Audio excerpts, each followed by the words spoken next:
ഭാരതത്തിന്റെ വാണിജ്യ കപ്പലുകളെയും നാവികരെയും തൊട്ടാൽ ഇനി കളി മാറും. അമേരിക്കയും ഇറാനും തമ്മിലുള്ള പടയൊരുക്കം പശ്ചിമേഷ്യയെ യുദ്ധക്കളമാക്കുമ്പോൾ ഒരു ഇഞ്ച് പോലും പിന്നോട്ടില്ലെന്ന ശക്തമായിട്ടുള്ള പ്രഖ്യാപനവുമായി ഇന്ത്യൻ നാവികസേന ഹോർമൂസ് കടലിടുക്കിൽ നിലയുറപ്പിച്ചു കഴിഞ്ഞു. കപ്പലുകളെ തൊട്ടാൽ അടിച്ചാൽ തിരിച്ചടിക്കാൻ തന്നെയാണ് ഭാരതത്തിന്റെ ഭാവം. ലോകം മുഴുവൻ ഭയക്കുന്ന ഒരു യുദ്ധമേഖലയിലേക്ക് സ്വന്തം പൗരന്മാരുടെയും രാജ്യത്തിന്റെ ഊർജ്ജ സുരക്ഷയുടെയും സംരക്ഷണത്തിനായി ഇന്ത്യൻ നാവികസേന ഒരുക്കിയ ഈ പ്രതിരോധം ചരിത്രത്തിൽ തന്നെ ഏറ്റവും വലിയ സൈനിക നയതന്ത്ര നീക്കങ്ങളിൽ ഒന്നാണ്.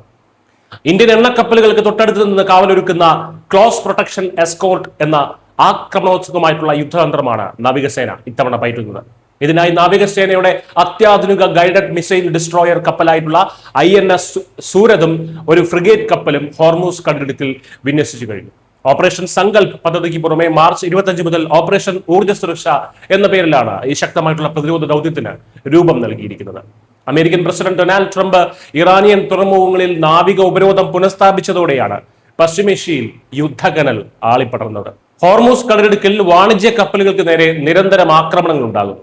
ഈ ഒരു പശ്ചാത്തലത്തിലാണ് ഇന്ത്യ തങ്ങളുടെ നാവികരെ സുരക്ഷിതരാക്കാൻ അതീവ നിർണായകമായിട്ടുള്ള സീഫെയർ ഫസ്റ്റ് പദ്ധതിക്ക് തുടക്കം കുറിച്ചത്.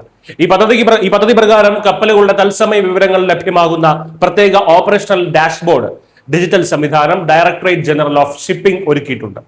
വിദേശ രാജ്യങ്ങളുടെ പതാക ഘടിപ്പിച്ച കപ്പലുകളിലാണ് ഇന്ത്യൻ ജീവനക്കാർ ഉള്ളതെങ്കിൽ പോലും അവരെ ഈ നിരീക്ഷണ പരിധിയിൽ കൊണ്ടുവരും.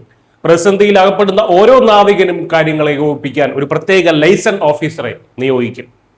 ഇതിനു പുറമെ ഇറാൻ, ഒമാൻ, UAE എന്നീ രാജ്യങ്ങളിലെ ഇന്ത്യൻ എംബസികളുമായി ചേർന്ന് മെഡിക്കൽ ഇവാക്യുവേഷൻ അടക്കമുള്ള സൗകര്യങ്ങൾ തത്സമയം വിലയിരുത്തുന്നുണ്ട്. നാവികരുടെ സഹായത്തിനായി 24 മണിക്കൂറും പ്രവർത്തിക്കുന്ന ആഭ്യന്തര അന്താരാഷ്ട്ര ടോൾ ഫ്രീ നമ്പറുകളും ഹെൽപ്പ് ലൈനുകളും ഇമെയിൽ സംവിധാനങ്ങളും ഇതിനകം പ്രവർത്തന സജ്ജമായി കഴിഞ്ഞു. ചുരുക്കത്തിൽ ലോകരാജ്യങ്ങൾ പശ്ചിമേഷ്യൻ യുദ്ധപ്പേടിയിൽ വിറങ്ങലിച്ചു നിൽക്കുമ്പോൾ സ്വന്തം കരുത്തിൽ പൂർണ്ണ വിശ്വാസമർപ്പിച്ച് യുദ്ധമുഖത്ത് നെഞ്ചുവിരിച്ചു നിൽക്കുകയാണ് നവഭാരതം. നമ്മുടെ എണ്ണക്കപ്പലുകളുടെ നേർക്ക് ആരുടെയെങ്കിലും കൈ ഉയർന്നാൽ ഹോർമൂസ് കടലിടുക്കിൽ വെച്ച് തന്നെ അതിന് ചുട്ട മറുപടി നൽകാൻ ഇന്ത്യൻ നാവികസേന പൂർണ്ണ സജ്ജമാണ്. ഭാരതത്തിന്റെ നയതന്ത്ര മികവും സൈനിക കരുത്തും ഒരേ സമയം തെളിയിക്കുന്ന ഈ ചരിത്ര നീക്കം ആഗോളതലത്തിൽ ഇന്ത്യയുടെ സ്വാധീനം എത്രത്തോളം വർദ്ധിച്ചു എന്നതിന്റെ വ്യക്തമായിട്ടുള്ള തെളിവാണ്.